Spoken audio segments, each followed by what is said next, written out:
সরকারে আমরা অনেক কিছু সম্ভাবনার দ্বার উন্মোচিত হয়েছে এরকম আমরা দেখতে পেয়েছি, কিন্তু আজকের এই দিনে কি দেখতে পাই? আবার সেই সংগ্রাম, যেই ভূমির জন্য, যেই সংগ্রামের জন্য, যেই অস্তিত্বের জন্য আদিবাসীরা সংগ্রাম করেছিল, 3 জন জীবন বিসর্জন দিয়েছেন, সেই ভূমির উপর আবার আমরা নতুন ষড়যন্ত্র দেখতে পাচ্ছি। সেখানে নাকি ইপিজেড গঠন, ইপিজেড প্রতিষ্ঠিত হবে। দীর্ঘদিন থেকে আদিবাসী, সাঁওতাল এবং বাঙালিরা সেটার প্রতিবাদ করছে।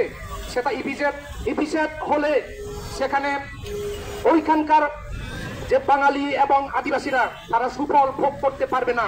এখান 3 ফসলি জমি আমার সেখানে যাবার সুযোগ হয়েছে। এখানে সাহেবগঞ্জ বাগদাপান ভূমি রক্ষা এই যে উদ্ধার সংগ্রাম কমিটির শ্রদ্ধেয় সভাপতি উপস্থিত আছেন, তিনি দীর্ঘদিন থেকে এই সংগ্রামের সাথে জড়িত। আমরা দেখতে পাই আমাদের সেখানে ইপিজেড লাগবে না, আমাদের শুধুমাত্র সেখানে আমাদের ভূমি আমাদেরকে ফেরত দিলেই আমরা সেখানে 3 ফসলি জমিতে আমরা কষ্ট করে আমরা ফসল উৎপাদন করে আমরা আমাদের সুন্দর জীবন অতিবাহিত করতে পারবো। আজকে এই শাহবাগ মঞ্চে আদিবাসী যুব এবং ছাত্র বন্ধুরা যে উদ্যোগ নিয়েছেন আমরা স্বাগত জানাই, আমরা কৃতজ্ঞতা জানাই।